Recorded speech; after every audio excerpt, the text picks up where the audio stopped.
My husband's sister moved into our guest room temporarily, and now she's redecorating our master bedroom because I'm obviously not taking care of her brother properly. When David's sister Veronica showed up at our door with 2 suitcases and tears streaming down her face, I opened our home without question. Her boyfriend had kicked her out after finding someone younger, she explained between sobs, and she just needed a place to crash for a few days until she could find her own apartment. David wrapped his arms around his little sister while I made up the guest bed, feeling guilty for the tiny voice in my head that whispered this was a mistake. Veronica had always been intense about health and wellness. She ran a successful nutrition consulting business and had abs that could cut glass, but she'd also lectured me about my coffee habits at every family gathering for the past 3 years. Still, she was family, and family helps family. I pushed down my reservations and told myself it was temporary, just a week or 2 at most. The first red flag appeared on day 3 when I found Veronica reorganizing our entire pantry at 6 in the morning. She'd thrown away half our food and replaced our coffee with something called mushroom elixir that tasted like dirt mixed with disappointment. When I protested, she held up a box of crackers like evidence in a murder trial. "Rebecca, these are basically poison," she said, reading the ingredient list with the same tone someone might use for a cancer diagnosis. "Partially hydrogenated oils, high fructose corn syrup, artificial preservatives. You're literally feeding David chemicals that are killing him from the inside out." I wanted to argue, but David walked into the kitchen at that moment, yawning and reaching for his usual breakfast. Veronica intercepted him with a green smoothie that looked like lawn clippings and smelled worse. To my amazement, he drank it without complaint, nodding along as she explained how the spirulina would boost his energy levels and improve his cognitive function. "Wow, I actually do feel more alert," he said after finishing the entire glass. Veronica beamed at him like he'd just told her she'd won the lottery. I poured myself regular coffee and tried not to feel like I was being slowly pushed out of my own kitchen. By the end of the first week, Veronica had established a routine that somehow revolved entirely around David's nutritional needs. She woke up at 5:30 to prepare his breakfast, packed his lunch with military precision, and had dinner waiting when he got home from work. I came home from my job at the marketing firm to find elaborate meals that looked like they belonged in a health magazine, complete with portion measurements and detailed explanations of the benefits of each ingredient. "David's been so tired lately," Veronica confided in me while plating what appeared to be grass with a side of seeds. "I can tell he's been stressed at work, and his body is crying out for proper nutrition. You know how men are about taking care of themselves." I watched my husband of 4 years dig into the meal with enthusiasm I'd never seen him show for my cooking. When I asked if he wanted me to start preparing healthier meals, Veronica jumped in before he could answer. "Oh, Rebecca, don't worry about it," she said with a smile that didn't reach her eyes. "Nutrition is literally my profession. Besides, you're so busy with work, and this gives me something productive to do while I'm job hunting." Except Veronica didn't seem to be job hunting. She was always home when I left for work and always home when I returned. Her laptop sat closed on the counter while she researched new recipes and ordered supplements online using David's credit card. When I mentioned this to David, he shrugged and said she was going through a rough time. "She's helping us eat healthier," he pointed out. "I've lost 7 pounds already, and I feel amazing. Cut her some slack, babe." 2 weeks turned into a month. Veronica's temporary stay became an indefinite arrangement that nobody discussed but everyone accepted. She'd taken over not just our meals, but our entire evening routine. While I tried to unwind from work, she'd corner David for long conversations about his stress levels, his sleep quality, and whether he was getting enough omega-3 fatty acids. I started noticing changes in David that went beyond weight loss. He seemed more energetic, but also more scattered, forgetting conversations we'd had and losing track of simple tasks. When I asked if he felt okay, he insisted he'd never felt better, but his eyes had a strange glassy quality that reminded me of someone coming off anesthesia. And the morning I found Veronica measuring David's waist with a tape measure was the morning I decided enough was enough. They were standing in our bedroom, him shirtless, and her taking notes in a small journal, discussing his progress like he was a science experiment rather than a human being. "What exactly is going on here?" I asked from the doorway. Veronica didn't look embarrassed or apologetic. Instead, she turned to me with the patient expression of a teacher explaining something to a slow child. "I'm tracking David's transformation," she said. "He's lost 12 pounds now, and his muscle definition is really starting to show. Feel his arms, Rebecca. When's the last time you really paid attention to his body?" I stared at her in disbelief. "I pay attention to my husband's body just fine, thanks." "Do you, though?" Veronica's voice carried just enough concern to make it sound like genuine worry rather than an attack. "I mean, when's the last time you encouraged him to exercise? Or researched what foods would support his health goals? I'm not criticizing. I'm just saying that sometimes we get comfortable in relationships and stop really seeing each other." David was nodding along like this made perfect sense. I felt like I'd walked into an alternate reality where my sister-in-law was giving me marriage advice while measuring my husband's body fat in our bedroom. I left for work that day with a knot in my stomach that tightened every time I thought about what I'd witnessed. That evening, I came home to find our living room rearranged. Veronica had moved our couch to accommodate a new piece of equipment that looked like a medieval torture device, but was apparently something called a reformer.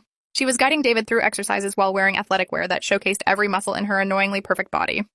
"This will really help with your posture," she was saying, adjusting his form with hands that lingered longer than necessary. "I can tell you've been hunching over your computer all day. Your shoulders are so tense." I watched her massage his neck and shoulders while he groaned with relief, and something dark and ugly twisted in my chest. It wasn't that I thought anything inappropriate was happening, exactly. It was more that I felt like a stranger observing intimate moments between two people who'd forgotten I existed. "How was work, honey?" David asked when he finally noticed me standing there. Fine, I said, though it wasn't.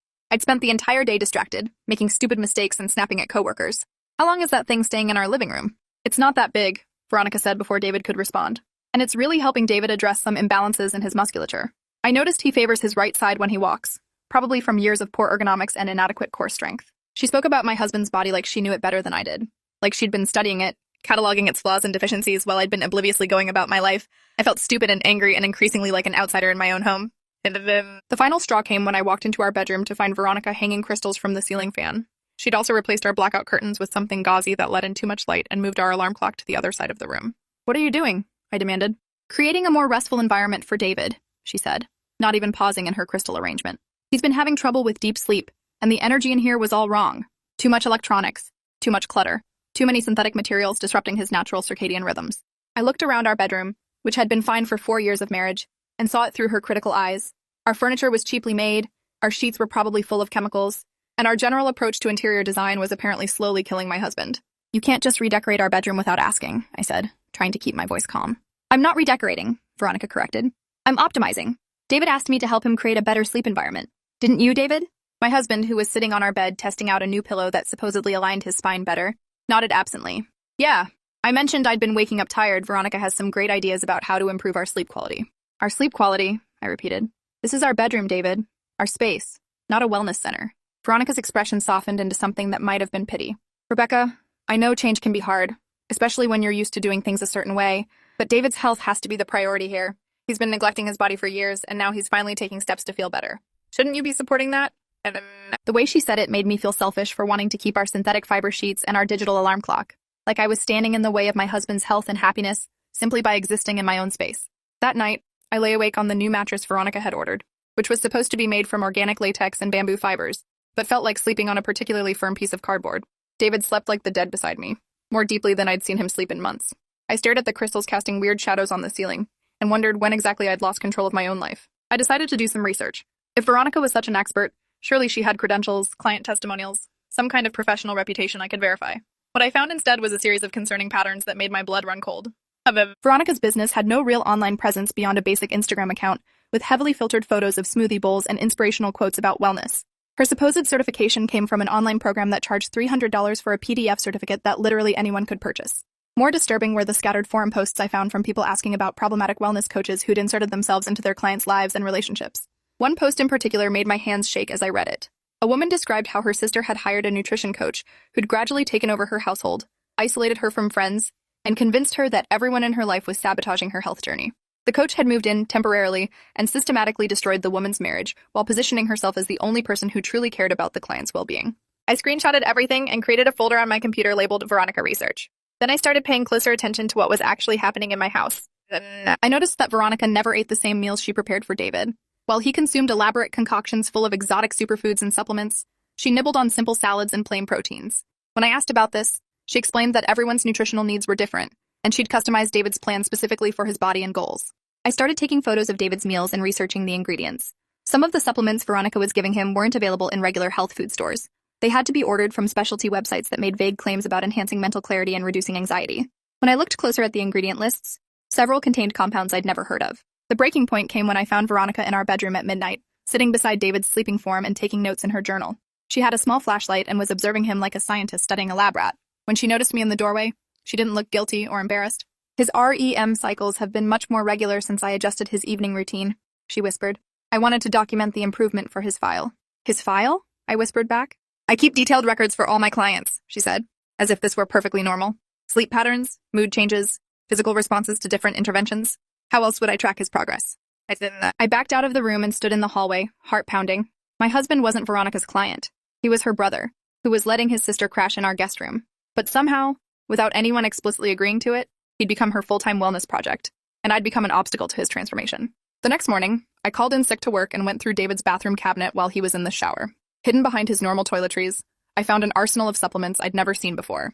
Powders and pills and tinctures with names like Cognitive Enhancement Blend and Emotional Balance Support. Many were from companies I couldn't find online, with labels that looked professionally printed but somehow off, like knockoff versions of legitimate products.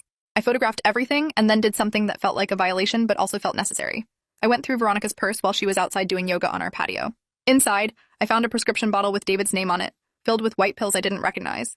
The prescribing doctor was someone I'd never heard of, and the medication name was just a series of letters and numbers. My hands were shaking as I took photos of the prescription bottle and looked up the medication online. What I found made my stomach drop. It was an anti-anxiety medication that wasn't approved for use in the United States, with side effects that included dependency, memory issues, and increased susceptibility to suggestion. I sat on our guest room bed, surrounded by evidence that my sister-in-law was systematically drugging my husband, and tried to figure out what to do next. Calling the police felt extreme, but confronting Veronica directly felt dangerous. She'd positioned herself so carefully as David's savior, and my inadequacy, that he'd probably side with her over me. Instead, I decided to gather more evidence.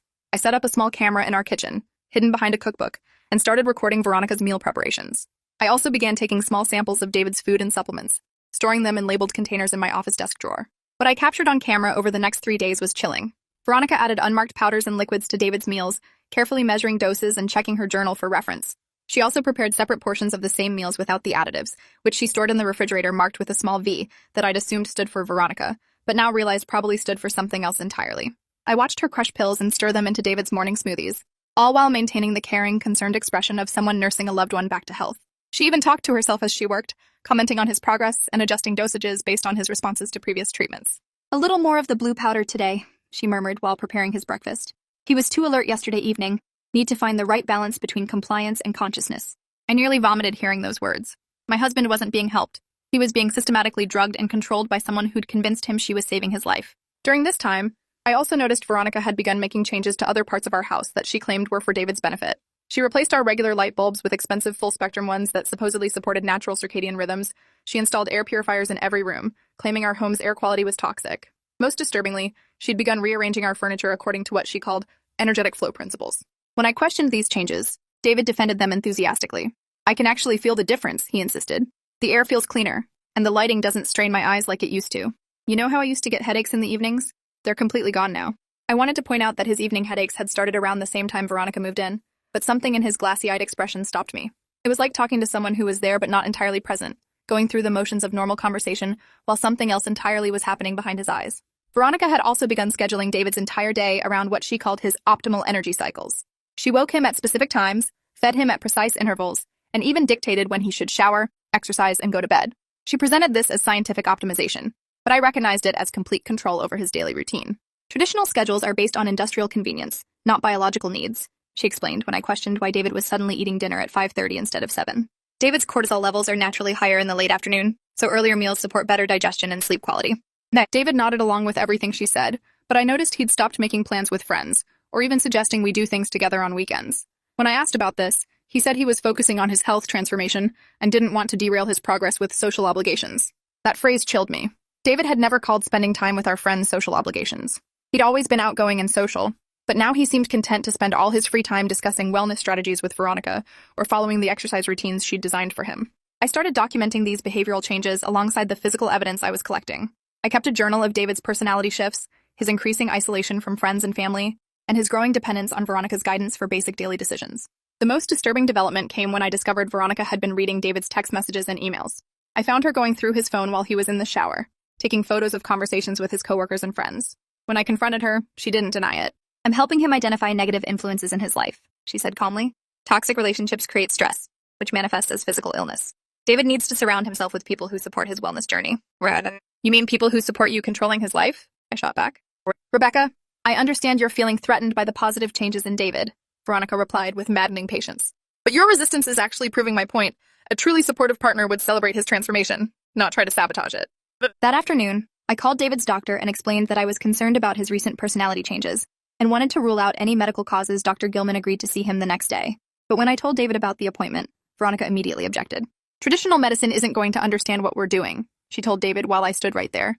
"Mainstream doctors are trained to treat symptoms with pharmaceuticals, not address root causes through nutrition and lifestyle changes. You'll just end up with a prescription for antidepressants or sleeping pills." David nodded like this made perfect sense. "Maybe I should wait a few more weeks, see how I feel with the new protocol." "What new protocol?" I asked. Veronica and David exchanged a look that made me feel like an outsider intruding on a private conversation. "I've been working with a naturopathic doctor in California," Veronica explained. "He specializes in men's health and hormonal balance. We're trying some cutting-edge approaches that aren't available through conventional medicine." I wanted to scream that none of this was real, that she was making it all up, but I could see in David's eyes that he believed every word. More than that, he trusted her completely. She'd become his guru, his guide to a better version of himself, and I was just the nagging wife who didn't understand wellness. That week, things escalated in ways I never could have anticipated. Veronica began making comments about our marriage that were thinly veiled attempts to drive a wedge between David and me. She suggested that my negative energy was interfering with his healing process, that my skepticism about his transformation revealed deeper issues with our relationship. Couples often struggle when one partner commits to growth while the other stays stuck in old patterns. She told David during one of their evening wellness consultations that I wasn't invited to join. It's natural for Rebecca to feel left behind, but she has to decide whether she wants to evolve with you or hold you back. I overheard this conversation from the hallway and felt something snap inside me. Veronica wasn't just drugging my husband and controlling his daily routine. She was actively working to destroy our marriage while positioning herself as his only true ally. The next morning, I made a decision that felt both necessary and terrifying. I was going to confront David with everything I'd discovered, regardless of whether he was ready to hear it or not. But when I went to wake him up, I found his side of the bed empty. A note on his pillow said he'd gone for an early morning hike with Veronica to reset his energy before starting the day. I used their absence to thoroughly search Veronica's room for the first time. What I found there made my blood freeze. She had detailed files on both David and me, including psychological profiles, behavioral analysis, and what appeared to be a long-term strategy for isolating David from everyone in his life except her. In her journal, she'd written extensively about her plans to convince David that I was toxic for his health, that our marriage was holding him back from reaching his full potential. She'd documented my reactions to her interventions, noting which tactics made me more likely to argue with David and create conflict in our relationship. Most chilling were her notes about something she called Phase 3. According to her journal, Phase 3 involved convincing David to leave me entirely and relocate to a wellness retreat center she'd been researching in Costa Rica. She'd already been in contact with the retreat, discussing long-term residency options for a client who needed complete lifestyle transformation. I photographed everything with shaking hands, finally understanding the full scope of what Veronica was attempting.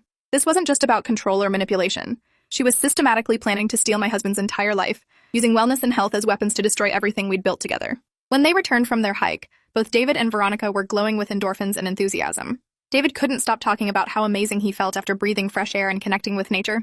Veronica listened with the satisfied expression of someone whose experiment was proceeding exactly as planned. That night, I pretended to go to bed early but actually snuck out of the house and drove to the police station. I brought all my evidence: the photos of the medications, the video footage of Veronica drugging David's food, the research I'd done on her fake credentials and questionable supplements, and the journal entries detailing her plan to isolate David completely. Detective Angela Foster listened to my story with growing concern, taking notes and asking detailed questions about the timeline of events. When I finished, she leaned back in her chair and sighed. "This is definitely suspicious," she said, "but it's going to be complicated to prosecute. Your husband is an adult who's allowing his sister to live in your home and prepare his meals. Unless we can prove she's giving him controlled substances without his knowledge, it might be difficult to make criminal charges stick." "What about the prescription medication I found?" I asked. "That's our best lead," Detective Foster agreed.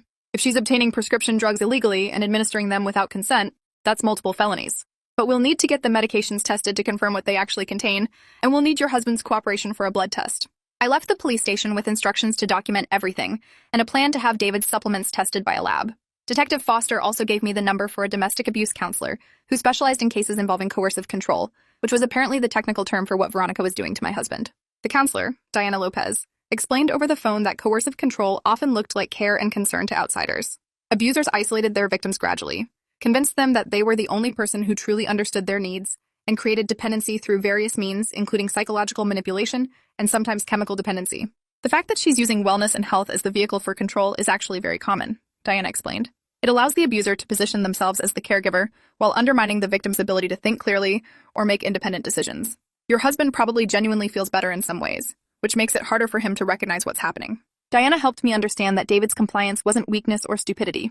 His judgment had been systematically compromised through a combination of chemical influence and psychological manipulation. The supplements Veronica was giving him likely contained compounds designed to increase suggestibility, while the wellness framework provided a rational explanation for all the changes in his behavior and thinking. "The key is going to be getting him away from her influence long enough for the chemicals to clear his system," Diana explained.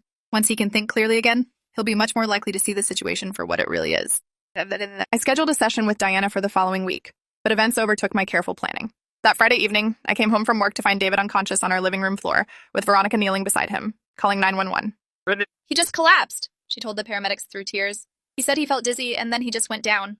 I don't understand what happened." But something about her performance felt off. Her tears seemed calculated, and she kept glancing at me as if gauging my reaction. When the paramedics asked about medications, she rattled off a list of supplements but conveniently forgot to mention the prescription drugs I'd found in her purse. At the hospital, blood tests revealed dangerous levels of several drugs in David's system, including the anti-anxiety medication I'd found, and 2 other compounds that the doctors couldn't immediately identify. His liver enzymes were elevated, suggesting possible damage from prolonged exposure to toxic substances. While David was still unconscious, I showed Detective Foster's card to the attending physician and explained what I'd discovered about Veronica. The doctor immediately ordered more comprehensive testing and put David's room under security observation. Dr. Patricia Whitman, the emergency room physician, was particularly concerned about the combination of drugs in David's system. These compounds shouldn't be taken together, she explained. The interaction between them could have caused his collapse, and continued exposure could lead to permanent neurological damage. When David finally woke up 12 hours later, he was confused and disoriented, but gradually became more alert as the drugs worked their way out of his system. For the first time in months, I could see glimpses of the man I'd married returning to his eyes. "What happened to me?" he asked, his voice weak but clearer than it had been in weeks. "You were poisoned," I told him, taking his hand. "Veronica has been putting drugs in your food." David's initial reaction was disbelief, then anger at me for making such accusations. But as the medical staff explained what they'd found in his blood work, and as his mind cleared further, pieces of the puzzle began falling into place for him. "I remember feeling strange," he said slowly, "like I was watching myself from outside my body sometimes, and I kept forgetting things, important things. I thought it was just stress from work." Detective Foster arrived that afternoon with a warrant to search our house and arrest Veronica on charges of poisoning, practicing medicine without a license, and assault. They found enough evidence to fill several boxes. Unmarked bottles of compounds ordered from overseas suppliers, detailed journals documenting David's responses to various drugs, and a laptop full of research on psychological manipulation and chemical dependency. Veronica had been conducting a long-term experiment on my husband, using him as a test subject for theories about controlling behavior through nutrition and supplementation. Her computer contained dozens of research papers on topics like enhancing compliance through targeted supplementation and the role of nutrition in behavioral modification. The most disturbing discovery was a series of emails between Veronica and someone calling himself Dr. Marcus Sterling, who claimed to be researching methods for optimizing human compliance through targeted interventions. The emails detailed plans for gradually increasing David's dependency while isolating him from other relationships, with the ultimate goal of complete psychological and chemical control. Dr. Sterling turned out to be Veronica's former boyfriend, a man named Richard Dalton, who had a history of involvement in various pseudoscientific wellness schemes. Together, they'd developed what they called Project Renaissance, a systematic approach to psychological and chemical control disguised as health optimization. David was not their first victim. Police investigation revealed that Veronica had previously targeted 2 other men through her wellness coaching business, both of whom had ended up financially devastated and emotionally destroyed after months of her treatment. One had nearly died from liver damage caused by the toxic compounds she'd been feeding him. When confronted with the evidence, Veronica initially denied everything, claiming she'd only been trying to help David achieve optimal health. But faced with the chemical analysis of David's blood and the contents of her computer, she eventually admitted to supplementing his nutrition with compounds designed to reduce anxiety and increase trust. She'd been planning to gradually convince David to leave me and start a new life focused entirely on wellness, with her as his guide and caretaker.